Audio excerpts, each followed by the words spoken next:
Hello! Share ko lang itong in-order ko sa Shopee na maliliit na butones. Pang manika to.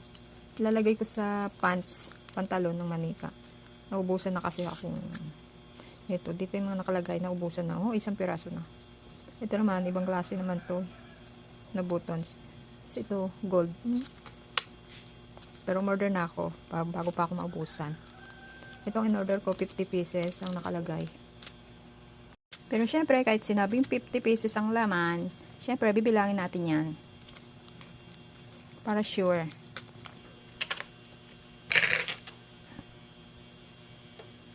So, 5, 10, 5, 10, 15, 20, 25, 30, 30, 35, 40, yun, 45, 50. Sakto. Saktong 50. Lagay na natin dito. Siguro dito na lang. Yan. Shopee ko lang din to na binidikit sa kuko. Yan, ganyan. Tatapon po yata.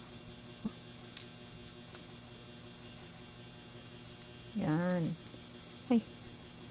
Ang kulay nito bronze. Bronze ang kulay nito. Tapos, ito naman, silver gray. At ito yung gold. Tatabi natin yung gold dito. Pero, syempre, bibilangin natin ulit itong yan, 5, 10, 10, 15, 20, 25, 30, 35, 40, 45, 50. Sakto din. 50 pieces. Tatabi natin siya dito. Ikot-ikot. Yan.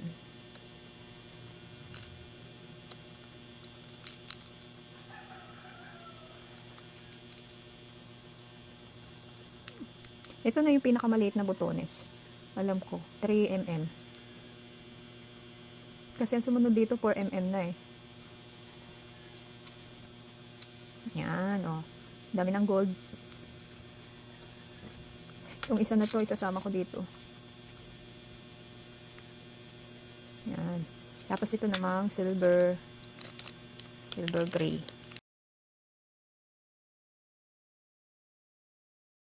Nakalang na 5, 10, 15, 20, 25, 30, 35, 40. Nakalang isa nga. Yan. 50. Sakto. Kompletong order natin. So, 5 star ka dyan, seller. Lalagay ko na. By the way, yung ginagamit kong karayom dito, yung pinakamaliit. Kasya pa naman, yung pinakamaliit na karayom na pangkamay. Kasya dito. Yan nga lang, naduduling ako pagsusuot ng karayom. Ay, ng sinulit.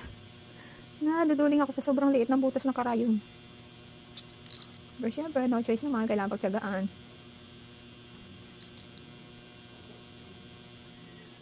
Ayan. Okay na, ito na lang walang laman. Okay na yan.